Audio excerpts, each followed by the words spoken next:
What's up mga ka-ride?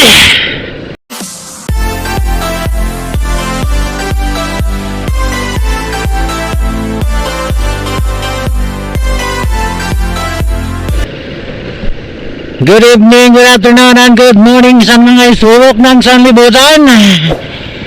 Muli nagbabalik ang nag-iisang hari ng kalsada, Road Rider of course.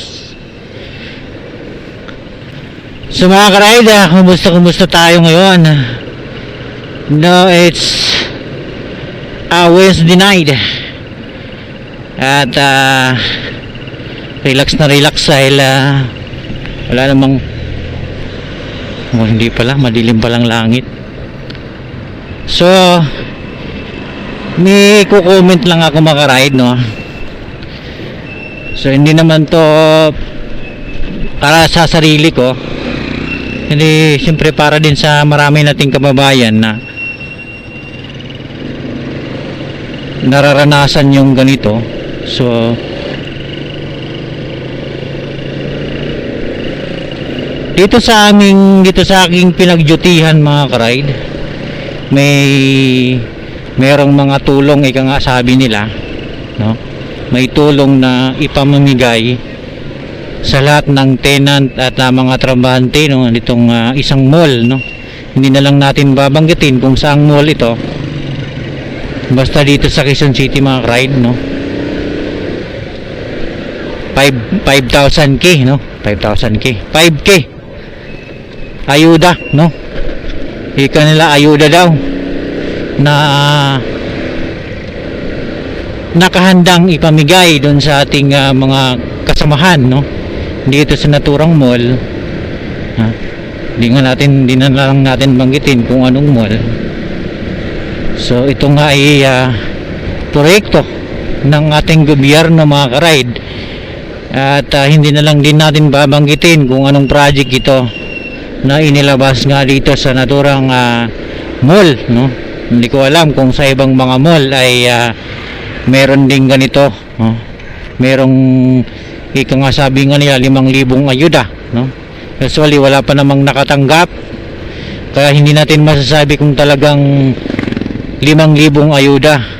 So ang nakakalungkot lang mga ka-ride, dahil masyado pong pinapahirapan yung ating mga kapatid, no, mga kasamahan na mga trabahante dito nga sa naturang mall na ating pinagtrabahuan, dahil hinihingan ito mga ka-ride ng ang silaw ng ilaw, hinihingan ba ito mga ka-ride ng certification of employment, no, COA, at saka isang buwan na payslip, no. So hindi ko lang alam kung para saan. Baka titingnan kung baka meron silang mga tawag nito, may mga sahod lang na dapat na pagbibigyan ito, no. Baka meron silang mga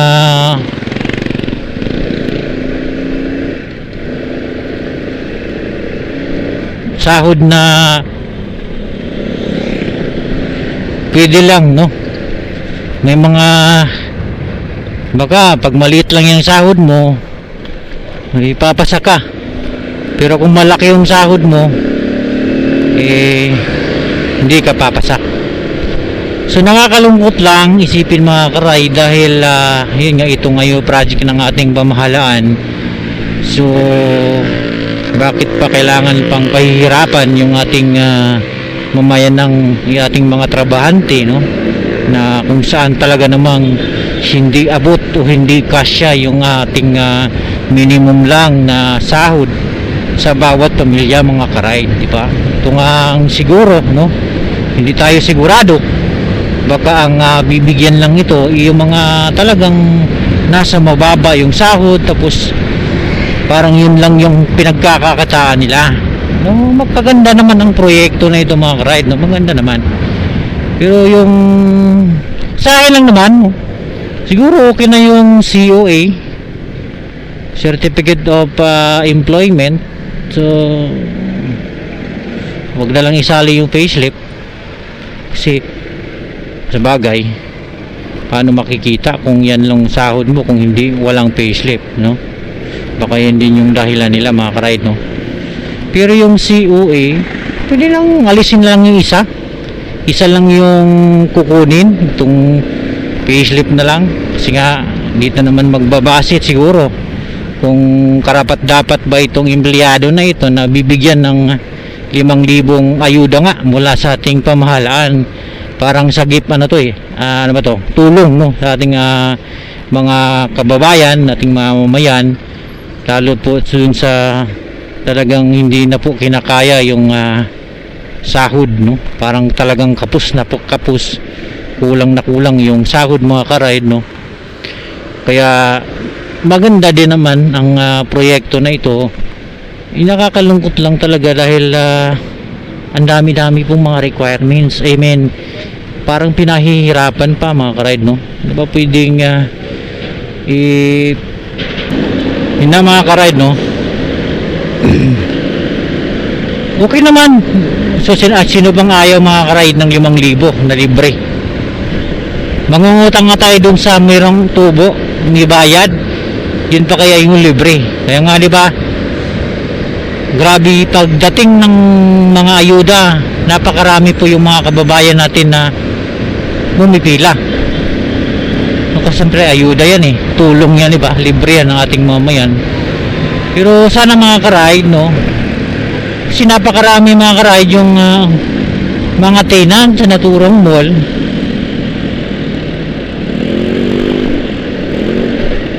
Ano nangyari sa kanya? Sumisigaw siya.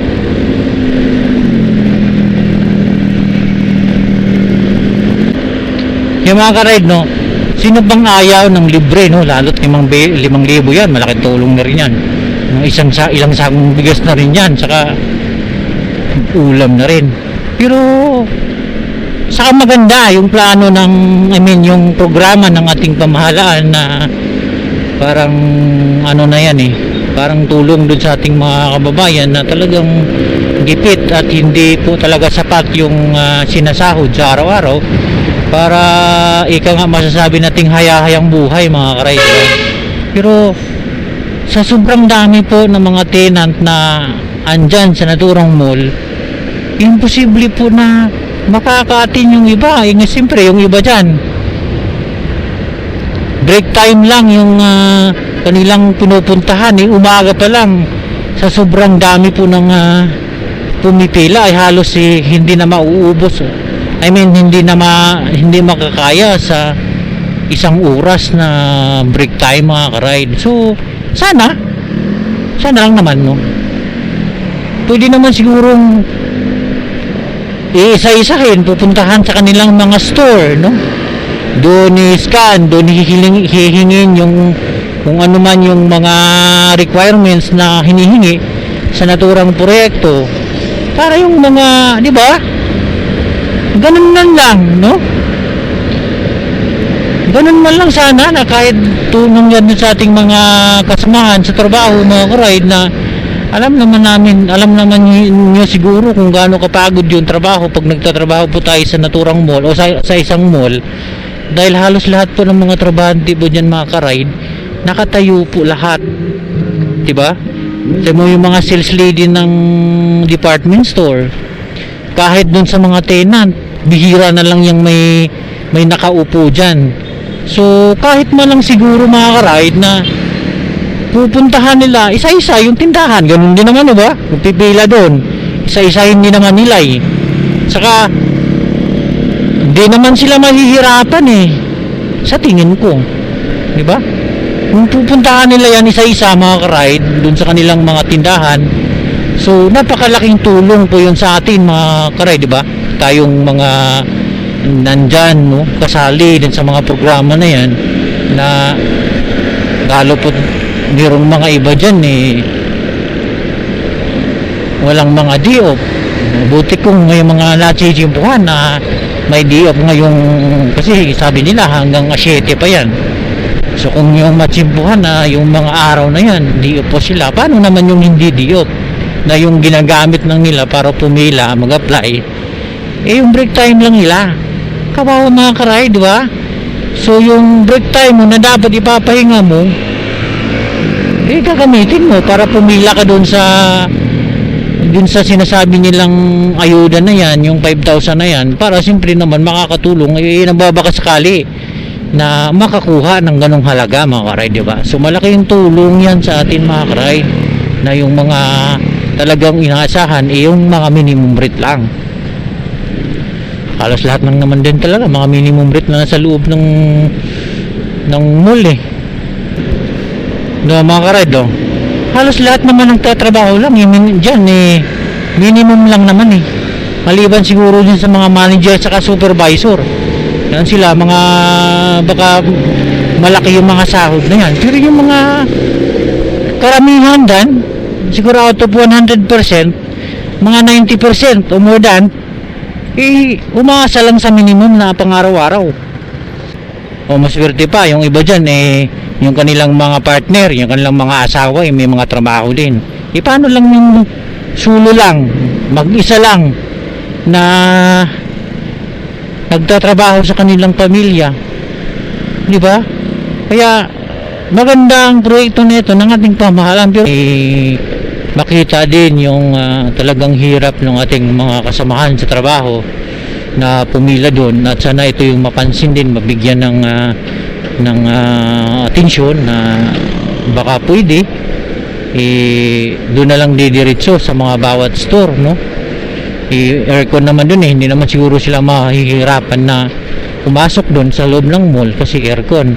Yung pagpipilahan dun sa labas, malamang sa malamang talagang tagaktak yung mga pawis nila, hindi lang nila, pati yung mga tenant o mga trabahante na talagang nagbabaka sakali na makakuha ng ayuda na yan. No, sana kung pupuntahan niya nila sa bawat tindahan, di tagaktak yung pawis nila, pati yung mga trabahante nila hindi rin tagaktak yung pawis kasi nga malamig naman dun sa lobby. Sila din na tawag nito, magbe-verify sila yung na-assign dun sa sinasabi nilang ayuda na yan, hindi rin sila pagpapawisan kasi nga pagpapawisan nasa loob naman ng mall, diba mga ka-ride? Mas maganda pag ganun na kahit man lang sa ganung paraan yung ating mga trabahante ay mararanasan yung ng importansya. Oo nga, importansya kasi nga bibigyan nga ng ayuda, pero yung importansya na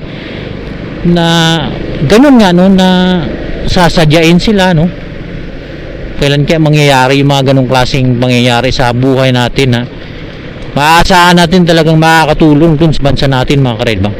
Ito yung ating pamahalaan, di ba maganda na papasok sila na preskong presko at uuwi rin silang presko dahil nga nasa loob sila ng aircon.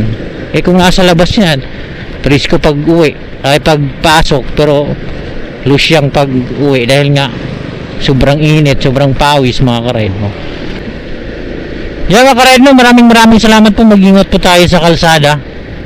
So ngayon walang traffic, mag alas 10 na po ng gabi, yung ating kalangitan medyo maliwanag pa naman. So mag-ingat tayo, mapagbigay, mahinahon, mapagpakumbaba mga ka-ride para maiwasan natin yung talagang away sa gitna ng ating kakalsadahan. Maraming salamat mga ka-ride. Road Rider, good evening po, bye bye.